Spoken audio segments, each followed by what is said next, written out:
जय श्री कृष्णा। आज बुद्ध पूर्णिमा पर आइए सुनते हैं भगवान बुद्ध की यह कहानी। एक बार भगवान बुद्ध जेतवन बिहार में रह रहे थे। भिक्षु चछुपाल भगवान से मिलने के लिए आए थे। उनके आगमन के साथ उनकी दिनचर्या, व्यवहार और गुणों की चर्चा भी हुई। भिक्षु चछुपाल अंधे थे। एक दिन बिहार के कुछ भिक्षुओं ने कुछ मरे हुए कीड़ों को चछुपाल की कुटी के बाहर पाया और उन्होंने चछुपाल की निंदा करनी शुरू कर दी कि उन्होंने इन जीवित प्राणियों की हत्या की है। भगवान बुद्ध ने निंदा कर रहे उन भिक्षुओं को बुलाया और पूछा कि क्या तुमने भिक्षु को कीड़े मारते हुए देखा है? उन्होंने उत्तर दिया, नहीं। इस पर भगवान बुद्ध ने उन साधकों से कहा कि जैसे तुमने उन्हें कीड़ों को मारते हुए नहीं देखा, वैसे ही चछुपाल ने भी उन्हें मरते हुए नहीं देखा और उन्होंने कीड़ों को जानबूझकर नहीं मारा है, इसलिए उनकी भर्त्सना करना उचित नहीं है। भिक्षुओं ने इसके बाद पूछा कि चछुपाल अंधे क्यों हैं? उन्होंने इस जन्म में अथवा पिछले जन्म में क्या पाप किए? भगवान बुद्ध ने चछुपाल के बारे में कहा कि वे पूर्व जन्म में एक चिकित्सक थे। एक अंधी स्त्री ने उनसे वादा किया था कि यदि वे उसकी आंखें ठीक कर देंगे तो वह और उसका परिवार उनके दास बन जाएंगे। स्त्री की आंखें ठीक हो गई, पर उसने दासी बनने के भय से यह मानने से इनकार कर दिया।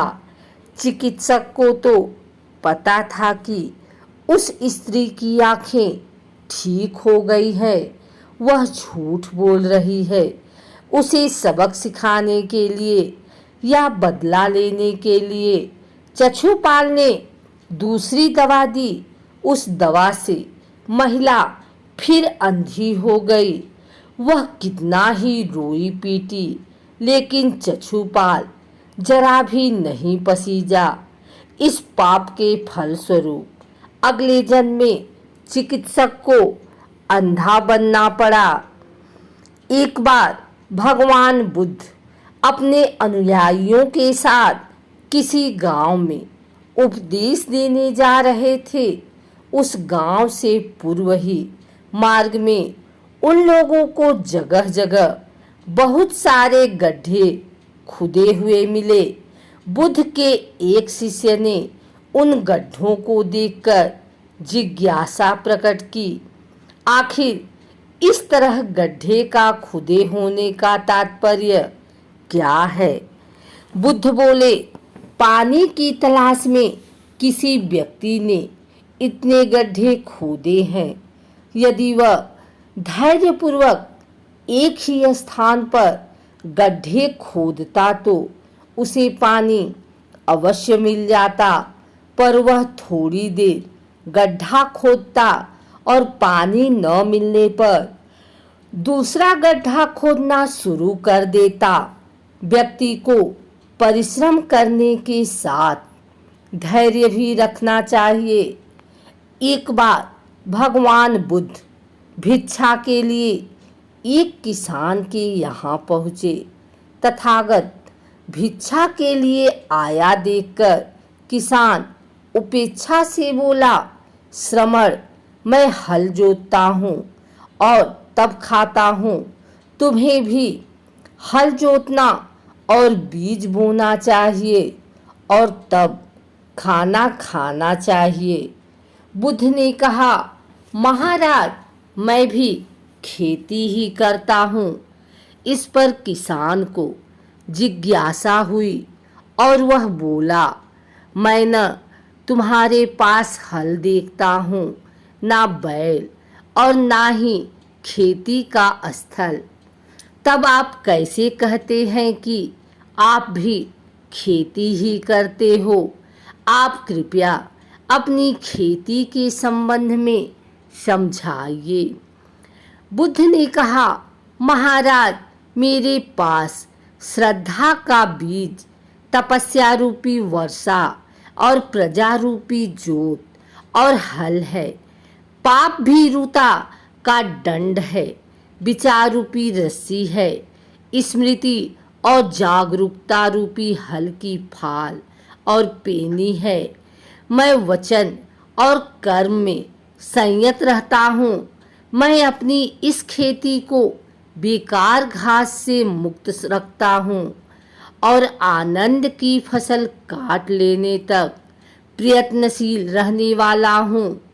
अप्रमाद मेरा बैल है, जो बाधाएं देखकर भी पीछे मुंह नहीं मोड़ता। वह मुझे सीधा शांति धाम तक ले जाता है। इस प्रकार मैं अमृत की खेती करता हूँ। भगवान बुद्ध का जब पाटलिपुत्र में शुभागमन हुआ तो हर व्यक्ति अपनी अपनी सांपत्तिक स्थिति के अनुसार उन्हें उपहार देने की योजना बनाने लगा। राजा बिंबिसार ने भी कीमती हीरे मोती और रत्न उन्हें पेश किए। बुद्ध देव ने सबको एक हाथ से सहर्ष स्वीकार किया। इसके बाद मंत्रियों, सेठों, साहूकारों ने अपने अपने उपहार उन्हें अर्पित किए और बुद्ध देव ने उन सबको एक हाथ से स्वीकार कर लिया। इतने में एक बुढ़िया लाठी टेकते वहां आई।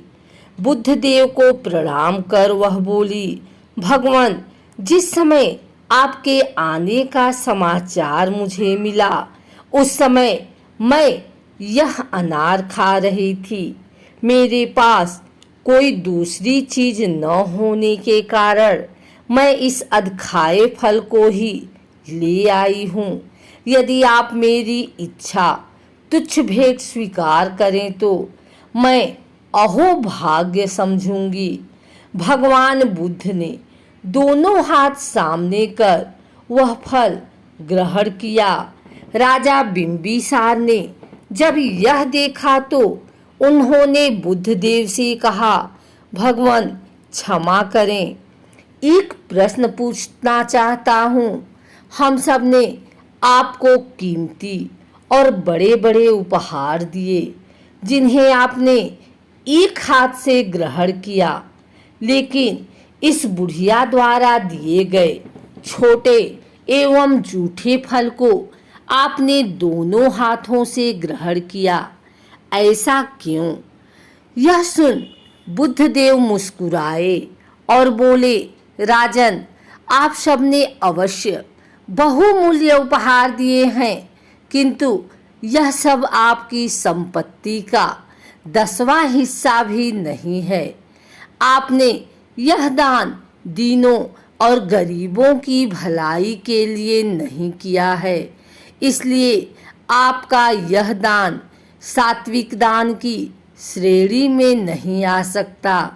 इसके विपरीत इस बुढ़िया ने अपने मुंह का कौर ही मुझे दे डाला है। भले ही यह बुढ़िया निर्धन है, लेकिन इसे संपत्ति की कोई लालसा नहीं है। यही कारण है कि इसका दान मैंने खुले हृदय से दोनों हाथों से स्वीकार किया है।